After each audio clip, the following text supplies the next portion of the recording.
Number 5. Salem, Massachusetts. Also known as the witch capital of the world, and home to the famous Salem witch trials. The infamous Salem witch trials began during the spring of 1692, after a group of young girls in Salem Village, Massachusetts, claimed to be possessed by the devil and accused several local women of witchcraft. As a wave of hysteria spread throughout colonial Massachusetts, a special court convened in Salem to hear the cases. The first convicted witch, Bridget Bishop, was hanged that June. 18 others followed Bishop to Salem's Gallows Hill, while some 150 more men, women, and children were accused over the next several months. By September 16, 92, the hysteria had begun to fade and public opinion turned against the trials. Though the Massachusetts General Court later annulled guilty verdicts against accused witches and granted indemnities to their families, bitterness lingered in the community, and the painful legacy of the Salem witch trials would endure for centuries. Some of the legends of Salem are: Haunted Gallows Hill. One of the women wrongly accused of witchcraft in the 1692 Salem hysteria, named Bridget Bishop, was the first person to be hung on Gallows Hill in haunted Salem. A dozen more innocent souls were loosed on Gallows Hill after Bridget's wrongful hanging. Today the haunted Gallows Hill is a part of a field used for recreational sports. However, the locals and ghost hunters will tell you that this piece of land is very haunted. Could it be the ghost of Bridget Bishop or the ghosts of all of the innocent lives that were taken for no logical reason? We may never know who exactly haunts this wretched place, but we know for sure that something haunts it. Gallows Hill is an infamous part of haunted Salem and will remain so. Dozens of ghost pictures and ghost videos have been shot on Gallows Hill throughout the years, and probably dozens more will be shot in the future. I wonder if you stand in that spot at midnight if you can hear the gentle swaying of a rope. The Witch House in Salem. The Witch House is the last standing building directly linked to the Salem witch trials and is therefore called the Witch House. Although no accused witches were living in it, the judge who would try some of the witches lived there. His name was Jonathan Corwin, and it is rumored that he might have held secret trials or witch torments inside his house. People that have visited the witch house have reported feeling a negative presence there. If it's not the house itself, the witchcraft objects on display in the house could very well be haunted by spirits of the past. There are witch bottles, puppets, and documents from the colonial times all detailing superstitions of the past on display at the witch house. The Joshua Ward House.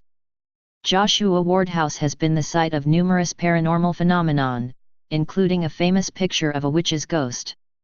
The story goes that a woman was snapping a Polaroid picture within the Joshua Ward House, and when it processed, the bone-chilling image of a woman with black hair and a black dress showed up in one of the hallways of the mansion.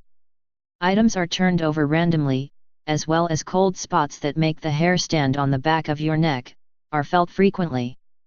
Some even claim that the house is cursed, as it was built on the foundation of the sheriff who condemned Giles Corey to death in 1692, Sheriff George Corwin. With a long and tumultuous history, it's no wonder the whole town has experienced ghosts at one place or another. In addition to these creepy, hair-raising haunted Salem locations, there are dozens more. More and more ghostly occurrences are happening every day in Salem. No doubt on Halloween the ghosts of the innocent souls from 1692 will wander the town of Salem looking for a reason to right their wrongful deaths. Number 4. Alcatraz. Nicknamed the Rock, Alcatraz Prison was built between 1910–1912 on Alcatraz Island off the coast of San Francisco. Alcatraz was a maximum security prison. Some of the most notable prisoners were Al Capone, Bumpy Johnson and Robert Franklin Stroud, the Birdman of Alcatraz. Alcatraz is supposedly one of the most haunted places in America. According to writers such as E. Floyd, almost every guard and official who served there until it was shut down by Attorney General Robert Kennedy in the early 1960s experienced something out of the ordinary and said that park rangers occasionally still reveal shocking supernatural secrets. During its time as a penitentiary, both inmates and guards reported a wide range of ghostly activity in the prison. Prisoners, many of whom were declared insane after serving time at Alcatraz, reported peculiar whispering sounds in the middle of the night, floating blue lights and figures, moaning, and the clanking of chains in cells which were known to be unoccupied. One inmate in D block was reported to have seen glowing red eyes in the dark and screamed for hours. He was found dead the following morning with a purple face, bulging eyes, and unidentified strangle marks around his throat. Since its closure, reports of unexplained clanging sounds, screams, and crying have often been reported in the prison blocks. Unexplained footsteps and moaning have been reported in both A and B blocks, and C block is reputedly haunted by the spirit of former inmate Abby Maldowitz, nicknamed Butcher, who was murdered in the laundry room. On September 5, 1984, a ranger spent the night alone on the island and was awakened by a heavy door swinging in C block, but found no cause for it. The door swinging continued on other nights. D block is considered by paranormal investigators to have the most activity in the prison. 4 of the 42 cells in this block are thought to be haunted, and unexplained voices have been reported in cells 11, 12, and 13. Cell 14D, the worst cell for punishment in the whole and of Alcatraz, is considered to be the most haunted cell in the prison. Many people report that cell 14D is permanently icy cold, even during the summer, and is often 20 to 30 degrees Fahrenheit colder than anywhere else. Number 3, Myrtles Plantation, Louisiana. Built in 1796 by General David Bradford, he was a successful lawyer and deputy attorney general for Washington County, Pennsylvania in the late 18th century. He was infamous for his association with the Whiskey Rebellion, and his escape to the Spanish-owned territory of West Florida, modern-day Louisiana, with soldiers at his tail. He was later pardoned by President John Adams for his actions. The plantation house is rumored to be on top of an ancient Tunica Indian burial ground. It is currently a bed and breakfast, and offers historical and mystery tours. Touted as one of America's most haunted homes, the plantation is supposedly the home of at least 12 ghosts. It is often reported that 10 murders occurred in the house, but historical records only indicate the murder of William Winter. He was an attorney who lived in the plantation from 1865 until 1871. He was shot by a stranger. After being shot, he staggered inside the house and died trying to climb the stairs. He died on the 17th step of the stairs. Until today, visitors, as well as employees in the hotel, still hear his dying footsteps. Possibly the most well-known of the Myrtles ghosts, a little girl named Chloe who was reportedly a slave owned by Clark and Sarah Woodruff. According to one story, Clark Woodruff had pressured or forced Chloe into being his mistress. Other versions of the legend have Chloe listening in at keyholes to learn news of Clark Woodruff's business dealings or for other purposes. After being caught, either by Clark or Sarah Woodruff, one of her ears was cut off, and she wore a green turban to hide it. In 1992, the owner of the Myrtles photographed what appeared to be a slave girl standing between 2 of the buildings on the plantation. Number 2. Trans-Allegheny Lunatic Asylum, West Virginia. When it opened its doors in 1863, the Trans-Allegheny Lunatic Asylum was originally called the West Virginia Hospital for the Insane. It was built to state-of-the-art specifications, able to house 250 patients, each with their own room, with a separate wing for black people, completed a few years later. Skilled stonemasons had been brought in from Germany and Ireland to contribute to the architecture, which featured wide-open windows, giving patients access to natural light and fresh air. The grounds were magnificent and sustainable, including a working farm, dairy, waterworks, gas well, and cemetery. It was, as architect Richard Snowden Andrews had intended it to be, a self-sufficient, state-of-the-art facility, designed to make patients feel at home, well cared for, and restored. Then, in 1881, disaster struck. Due to an increase in mental health diagnoses and the stigma surrounding the disease, the Trans-Allegheny Lunatic Asylum found its tranquil facilities overrun, housing almost 500 more patients than they ever imagined. Unable to keep up with the unforeseen number of patients, which continued to grow every day, the conditions began to decline rapidly.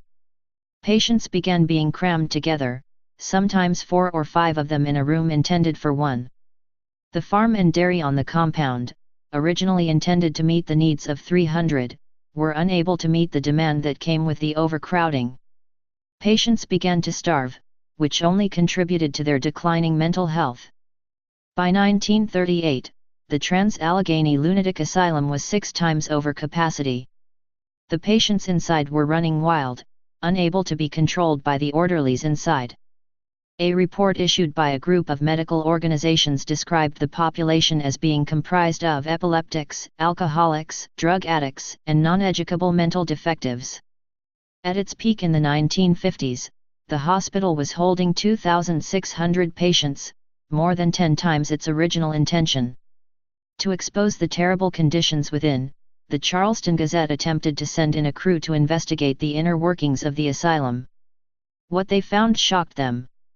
Patients were sleeping on the floor, in freezing rooms due to a lack of furniture and heat. The overcrowding had resulted in overworked staff and a decreased emphasis on sanitation. The once bright, clear windows were covered with grime, darkening and further chilling the rooms. The wallpaper was peeling from decay, and where it hadn't disintegrated on its own, the patients had torn it off in rages of panic. Worse even were the patients themselves. The patients whom the staff deemed unable to be controlled had been locked in cages in open spaces, in an attempt to make more bedrooms available for less worrisome patients. By the time the asylum would close, the graveyard had been expanded to an eerie 666 acres, to make room for the rapidly dying patients. The report published by the Gazette spurred a movement to close down the hospital, but it wasn't until 1994, after more than 100 years of squalor, that the Trans-Allegheny Lunatic Asylum closed its doors forever. Now, the once ornate building, intended for healing but destined for destruction, sits abandoned, as if the patients simply vanished into thin air. Rooms are still filled with medical equipment and decrepit furniture, and wheelchairs still sit in the hallways. Since 2007, tours have been made available for those who wish to experience the horror firsthand. According to those who've taken them, the presence of the hundreds of patients who perished in the shocking conditions can still be felt in the hallways. Spirits are said to lurk in the dank halls. The asylum has had apparition sightings, unexplainable voices and sounds, and other paranormal activity reported in the past by guests and staff. Number 1. Eastern State Penitentiary, Philadelphia. Eastern State Penitentiary is the number 1 most haunted attraction in the USA. Opened in 1829 as part of a controversial movement to change the behavior of inmates through confinement in solitude with labor, Eastern State Penitentiary quickly became one of the most expensive and most copied buildings in the United States. The building itself was an architectural wonder. It had running water and central heating before the White House, and attracted visitors from around the globe. One of the most notable inmates was Al Capone, Chicago's most famous mob boss. Spent 8 months at Eastern State in 1929 to 1930. Arrested for carrying a concealed, deadly weapon, this was Capone's first prison sentence.